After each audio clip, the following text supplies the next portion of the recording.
Hey guys, आज है day 9 और मैं बात करता हूँ मेरी पिछली इन 3 ट्रेड के बारे में जो मैंने इन दिनों ली हैं।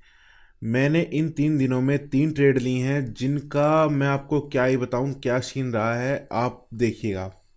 अभी हम बात करते हैं इस ट्रेड की जो कि अभी मेरी चल रही थी। ये वाली ट्रेड को आप फॉरगेट करना, ये सिर्फ एग्जांपल था कि भाई यहाँ से जा सकता है नहीं जा सकता, क्योंकि यहाँ पर एक सीन था जो मैं आपको बताऊंगा मैंने यहाँ पर उस टाइम पे क्यों नहीं लिया। अब हम बात करते हैं इस ट्रेड के बारे में। तो गाइज, जैसा कि हम लोग देख रहे थे, यहाँ पर एक ऑर्डर ब्लॉक था हमारा और यहाँ से मार्केट ने सेलिंग दी थी।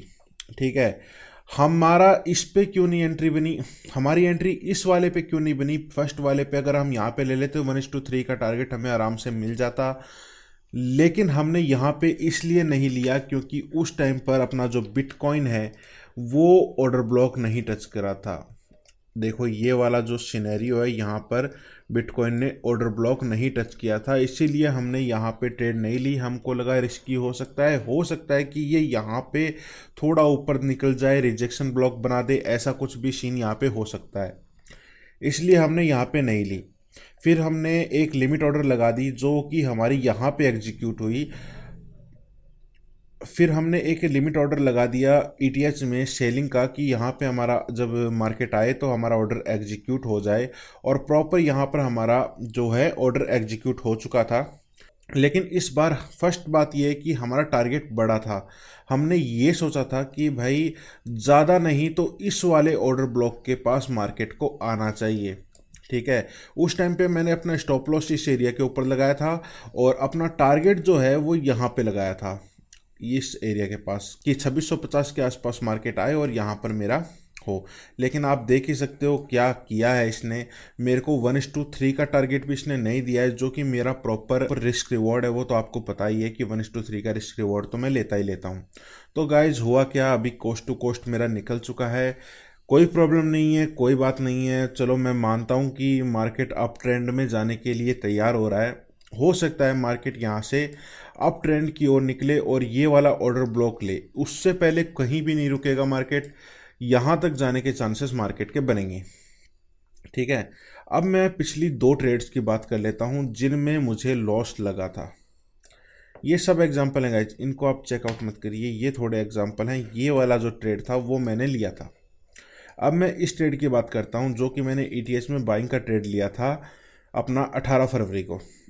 18 फरवरी को वही ट्रेड है गाइस जो मैंने लास्ट टाइम आपको बताया था कि भाई इसके बाद मैं और ट्रेड लूँगा, तो वही था वो ट्रेड। अब इसके बाद क्या हुआ, देखो इसमें सीन ये हुआ कि मार्केट ऊपर गया, ठीक है, फिर उसके बाद नीचे आया, तो यहाँ पर एक ऑर्डर ब्लॉक बन रहा था। मतलब इतना, हाँ, जहाँ पर रिस्क लेना ज़रूरी था, जहाँ पे लग रहा था कि भाई यहाँ से बाइंग आ सकती है, ये जो है इस ऊपर वाले ऑर्डर ब्लॉक के पास यहीं से जा सकता है, यही मेरा जो था व्यू था मार्केट में। मैं काफ़ी बुलिश हो रखा था, मैंने यहाँ पे 30% अमाउंट अपना वो भी छोड़ रखा था कि भाई यहाँ से मेरा 30% अमाउंट लॉन्ग टर्म के लिए होल्ड है, और मैं यहाँ पे नई ट्रेड भी बना चुका था।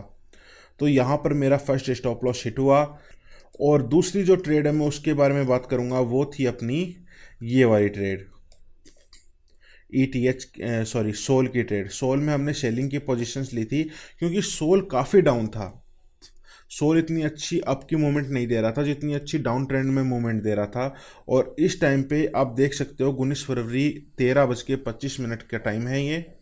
और अपन अगर इस पे देखें, हाँ, और अगर हम यहाँ पर देखें तो यहाँ पर बिटकॉइन में भी ऐसा कुछ इंडिकेशन मिल रहा है कि लिक्विडिटी स्वीप हुई है और यहाँ से जा सकता है नीचे की तरफ, लेकिन नहीं गया अपना। फिर भी यहाँ पे जो इसके अंदर एसएल हिट हो गया। तो भाई कोई बात नहीं यार, वैसे भी ट्रेडिंग एक गेम है, जीतना और हारना इसी का हिस्सा है, तो कोई प्रॉब्लम नहीं गाइज। मेरी 3 ट्रेड्स आई गई, लेकिन 2 ट्रेड जो मैंने बड़ी ली, मैंने ये दोनों ट्रेड बड़ी ली थी उस टाइम पे। मेरे को ज़्यादा कॉन्फिडेंस था इनके ऊपर कि भाई ये जाएंगे, तो मेरे को थोड़ा सा इसमें रिस्क रिवॉर्ड भी मेरा ज़्यादा था कि भाई इतना ज़्यादा पॉइंट लगेगा अपना। मतलब वैसे तो मैनेजेबल था, लेकिन और जो मैं फर्स्ट जो 3 ट्रेड ली थी उनसे कैपिटल इनमें मैंने ज़्यादा लगाया था और यही लॉस में निकल गई।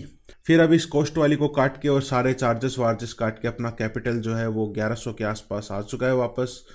अभी देखते हैं क्या सीन बनता है, कहाँ ट्रेड बनती है। वैसे मेरा विचार तो यही है गाइज कि अपना बिटकॉइन में जो ट्रेड है उस पे अपना यही सीन होगा कि इस ऑर्डर ब्लॉक पे आएगा तो अपन एंट्री लेंगे। यही था गाइस जो मैं आपको बताना चाहता था कि कैसे कोई ट्रेड है वो आपके अकॉर्डिंगली नहीं चलती। हमारा व्यू उसमें अप का होता है लेकिन वो डाउन निकल जाती है, हमारा व्यू उसमें डाउन का होता है लेकिन वो अप निकल जाती है। ट्रेडिंग में सबसे बड़ी प्रॉब्लम यही है, या फिर कहूँ कि जो सबसे बड़ी चीज़ आपको ध्यान में रखनी है वो यही है कि आपको सबसे बेस्ट ट्रेड बनाने की कोशिश करनी है, और जब आपकी वो ट्रेड बन जाए तो भाई proper stop loss and target के लिए वेट करना है। उससे पहले कुछ नहीं, या तो टारगेट आएगा या स्टॉप लॉस जाएगा, बस यही सीन है। अभी इसमें देखो, इसमें भी मैं ऐसा ही करता, ईटीएच वाली अपनी इस वाली ट्रेड में मैं इसमें भी अपना स्टॉप लॉस ही लेता, लेकिन मैंने यहाँ पे कोस्ट टू कोस्ट क्यों निकाला, क्योंकि क्योंकि जो ईटीएच का मार्केट है वो काफ़ी स्लोली स्लोली स्लोली स्लोली ऊपर आ रहा था, तो इसमें अपना चांस ज़्यादा बन रहा है कि यार ये बाइंग में जा सकता है, हो सकता है ये नीचे की तरफ चला जाए, लेकिन ये जो बाइंग लेवल्स हैं इनको पक्का क्रॉस करेगा गाइज। इसीलिए मैंने थोड़ा रिस्क लेना यहाँ पे सही नहीं समझा और अपना जो ट्रेड है वो कोस्ट टू कोस्ट निकाल दिया। वैसे भी मेरा टारगेट तो बन नहीं रहा था, मेरा टारगेट तो इसके नीचे बनता, अगर 1:3 भी लेता तो यहाँ पे आसपास मेरा टारगेट बनता, वो मेरा आया नहीं। तो भाई इतना देखो, रात को ली थी ट्रेड, अभी दिन में भी ऐसा कंसोलिडेट चल रहा है, तो कितने तो 5-6 घंटों से ये ट्रेड जो है यहीं पर बना हुआ है, तो सही नहीं है। या तो ये ईटीएच यहाँ से लिक्विडिटी लेके सीधा नीचे चला जाता, या फिर अब ऐसा कंसोलिडेट कर रहा है तो भाई मुझे नहीं लगता कि ये जल्दी से नीचे जाएगा। ये तो या तो ये यहाँ पर लिक्विडिटी लेगा, या फिर हो सकता है, जिसके ज़्यादा चांस हैं, कि इस ऑर्डर ब्लॉक के पास ये मार्केट जाए। तो बाय गाइज, मिलता हूँ एक और नई वीडियो में।